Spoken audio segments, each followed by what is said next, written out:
Hey, Hey Tom. hey Harry, how you doing? I'm good, yeah, how are you? All right, I love your background. It's What is that? Is that like Kandinsky or something? like, what's the guy called again? I think Boccioni or something? Right.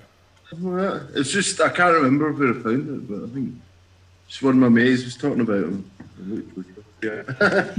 Yeah. Well, listen, welcome to interview number 25. You're the first person I've interviewed that I've never met before, so this is kind of cool. Fair enough. So I don't think we've ever met before. Is that right? I don't think we have. I don't actually think we have. I mean, I've definitely known about you for a while, but no, I don't think we've met. No. Yeah, I've known about you as well, and we look like we could be related. Maybe something in that, to be fair. Where were you born and when? So I was born in Paisley Right. in September 1996. 1996. Yeah, man. Bloody Yeah. hell. No. That makes me feel old. Sorry. That's all right. No, it's not your fault. It's right. So that makes you what? 25, It's 54. 24. Okay, and so how did you get into jazz and saxophone and all that from that kind of? How did that happen? So, well, my dad, I grew up around my dad listening to a lot of Miles Davis in particular. He's still got that massive painting in the living room. What, of Miles Davis? Well, yeah, in fact, it's not painting. Do you know who's it? It's Anton Corbijn. He Okay. did photos of people. He's got one of the photos of Miles in the living room. So that's been in the house since I was but yeah. So you were kind of doomed from the start, really. Yeah, basically, yeah. That's one way of putting it. But yeah. So I don't know. I've always heard like jazz, I suppose. Like one of the earliest albums I remember hearing was Miles Ahead. Okay. The Cadiz. Yeah. I always remember hearing that in the living room when I was young. But yeah, I started playing saxophone when I was 15. My first teacher was actually Paul Towndrell. So, No. No, it was, yeah, he was my first Your sax- first teacher was Paul Towndrow. Yeah, I was starting off. Wow. I didn't know it, but yeah. That's kind of a stroke of fortune. It was actually, it really was. Yeah, no, obviously, I mean, Paul's amazing, but yeah, showed us, he set us up, basically. He's one of the guys that set us up. So I started doing Paul's summer school Right. as part of the Glasgow Jazz Festival. That was great, actually. That was great for meeting people and getting together and actually learning a few tunes and stuff. Sure. Then it kind of blossomed from there. I started my first band with guys I met from that summer school, and we were doing like funk and stuff like that, and it was all fun. Just the odd average white band tune here or there. And then eventually I got in at the Royal Birmingham Conservatoire. Okay. Just for a couple of years. Right. And are you finished there? Yeah, I finished there. I did 3 years and then came back. Yeah. 2 interviews ago, I was talking to Rachel Cohen, who was at Oh, Birmingham. Yeah, And- of course, yeah. And we were talking about that whole thing of, going somewhere and, well, in fact, I was talking to Laura Jerd about something, going somewhere to study and then Yeah. meeting people and then deciding whether you come back or whether you stay there or, Yeah. it has quite a big impact on a domestic scene, because if all of our good players are going away to study and then they stay where they've gone, don't come back, you know what I mean? But so it's I interesting get that you you. chose to come back. And what were the factors in that decision, other than I mean, mainly, I mean, the big decision really was, Graham had asked us to join Strata. All right, okay, Before, so that was just after Strata had really started like playing regularly, I suppose. So I just started that, and then I just basically I joined Strata, and then was like, oh, Graham's amazing. I really want to do a band with him, and then that kind of. Did you kind of get the sense that something was happening in Glasgow, and you wanted to be part of it? Well, this is it, and there was so many people wanting to start bands, or that were starting bands at the time, compared to in Birmingham. I mean, even I don't know how it is now. I mean, don't get me wrong, Birmingham's full of amazing players, but there was nobody with any like proper band really. It was really just that, and like I was starting to get work up here. Yeah. So I'd rather do it if I can make it work. I think that's great though. I mean, I remember in my sort of mid-20s, I was in. I spent about a month in New York doing some lessons with Joe Morello, and I was sitting in quite a lot. Just at jam, there was a sort of jam session scene there, and I got offered a couple of gigs, and it was like, fuck, people going, like, you free, Tom, you free for a gig, and I didn't have a drum kit or anything with me, but I thought, fuck, I could actually imagine getting a foothold here. It wasn't on a particularly high level of the New York scene, but it was like that's how you could. I could see a way in, but actually it was a similar thing at the time. There was this buzz about Scotland and Edinburgh and the vibe at home, and I was like, no, I want to go home. I want to, because I knew shit was happening, and there was a sense of the group of musicians I was part of were about to burst, and it was a kind of exciting time for that, and I think that's great when you sort of you want to be somewhere because you can feel something's happening. Yeah. Well, this is it. And especially over the last couple of years in Glasgow, it's really started to pick up, and because it's quite a small. Well, I mean, it's not really, but I mean, relative to like London or something, it's quite a small scene. But we all kind of know each other, and we all play quite a lot between different projects, whether it's a jazz project or whether it's like some or I don't know, like a hip hop thing or something, And who are your sort of main, musicians that you love that are really inspiring you at the moment, and that your kind of guys or girls, whoever? Yeah. Who are your people? I mean, in terms of what you're listening to. Yeah.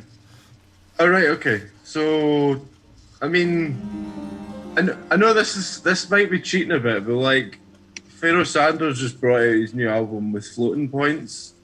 I'm stunned by that album. So cool.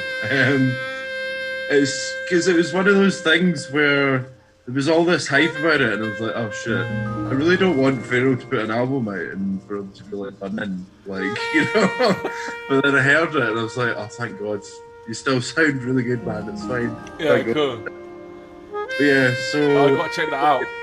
Oh man, it's really good. Yeah, cool. He must be getting on. Yeah, he's like 80, man. He's like 80 or something like that. It's mad. He's like a mad vegetarian, so he'll be like, what is it? But yeah, that's something I've been listening to a lot recently. I mean, outside of that, like artists that I'm really into, maybe definitely Shabaka Hutchins. Okay. It's like Sons of Kemet and Comets Coming and stuff like that. I really love that music. Something else. I mean, I love what. There's a rapper from Stirling who's doing a lot of stuff at the moment called Carpenter. Okay. I really like what he's doing at the moment, actually. If any of our listeners wanted to check you out before next week, something we can point them at online. Yeah, absolutely. What would you say best represents your vibe? Oh dear. I don't know. Well, I suppose the AKU album's out, so I suppose that's pretty accurate representation of what I'm going to play a bit of it under this. So. Oh, brilliant! Thanks, man. But yeah, so I'd point folk towards that. Blind Fury, it's out on Spotify, Bandcamp, all that good stuff. Now this interview's going out in the interval of the Ernst Reisinger playtime.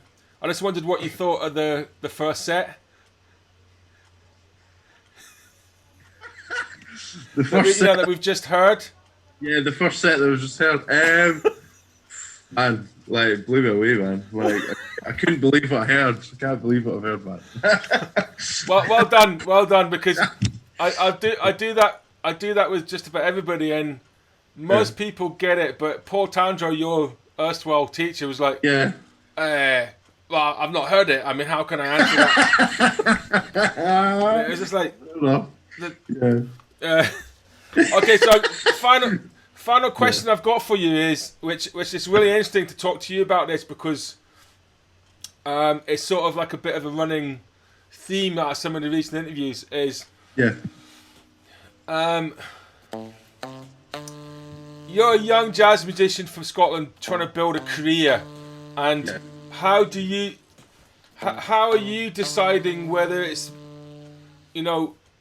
best to stay in? So there's two parts to this question: where you locate yourself, and is that something you might change at some point, or how are you feeling about where you base yourself? Is the first question, and the second question is about whether how you feel is your music Scottish jazz, and if so, why? And is that something you feel that it's important for your career to use that in some way to kind of put yourself on the international map as being from a place, I'm quite happy to be based here, man. Definitely. Like, there's enough like people doing interesting stuff in Scotland. Well, particularly, I can really only speak about Glasgow because that's where I am most of the time. But Pathhead as well. Pathhead's rocking. Yeah. That's where I live. Man, well, if you're living there, man, like that's good. Oh, I'm the least. Yeah. I mean, do you know Lau? Lowry? No, Lau, the folk band Lau. Oh, yeah, I do. Martin from Lau lives here. Kareen Paul lives here. Dave Milligan lives here. I didn't know that. I think there's enough of us want to make it work here, man. Yeah. I think that's the main thing. Like, it doesn't really matter what it is that we're doing. Because, I mean, for example, like myself and Graham are doing completely different music to what, say, Fergus is doing, or Matt, or I don't know what Dave Bowden's doing with Mezcla. Like, it's a real mixed bag, especially with support that we're getting now. Support from like Edinburgh Jazz and like Rebecca Vassmont and all these people like, trying to actually boost us. I don't know. I mean, in terms of like other scenes, I'd love to go to Norway more. I think that's where some of the most successful experimental music's coming out of. I don't know, Jan Bang, Ivan Darset, Arvi Henriksen, all these amazing people. And even more like, well, I don't mean pop, but more poppy side of that, like Jaga Jazzist and people like that. But I mean, as well as the sort of creative, because they're a similar sized country to us, but creatively they've got a real high quality, consistent, breadth of material. But I mean, they've also just got so much support and. I was doing this tour in the States a few years ago. We did the Rochester thing, and we did a gig in Buffalo the day before Paul Nielsen Love showed up with like a 10-piece band, all in this massive bus, and it was all paid for by the Norwegian government. But it was absolutely brilliant band. The sort of support they get is wonderful. So I think those things maybe go together. The quality and the support. Oh, absolutely, yeah, I would agree. Because I remember actually, because we went to Oslo with Strata. I think Fergus was meant to be playing with me that night, and he said, phoned up and said, man, got to go to Oslo. Okay. He like changed time zone like 3 times in 24 hours or something. Yeah, God bless him. He did his best, and there's no way you're not going to do that just to do something with me in Edinburgh.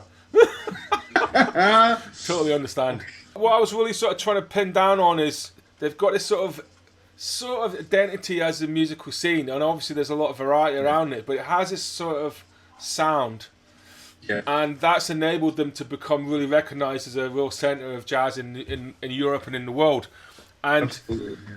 do you feel there is potentially, or there is, a Scottish sound, and there's obviously all the traditional music happening here, and there's various other things that could, or one could just go, I don't care about that. I just want to be doing what I want to just do my own music. I want to be influenced by people from other countries. I don't want to have to fit into any Scottish bracket. How do you feel on that sort of thing? Yeah.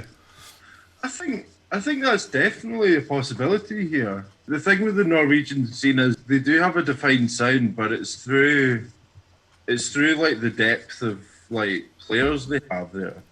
And it's only really because they've been active for longer than say us, for example. Like even back to the 70s when like young Gabrick was kicking about. I think we've been active the same length of time. We haven't qualified for as many Jazz World Cup finals as as Norway, sort of thing. Basically, what I'm trying to say is it comes out of just there being loads of players. The amount of players that are starting to do more stuff in Scotland, I think that's definitely a possibility. I think it is just about owning space, I suppose. Just owning Scotland and being like, right, we're all from Scotland, but we don't all sound the same. Like we're doing Corta Alto's doing sort of new jazz, like hip hop stuff.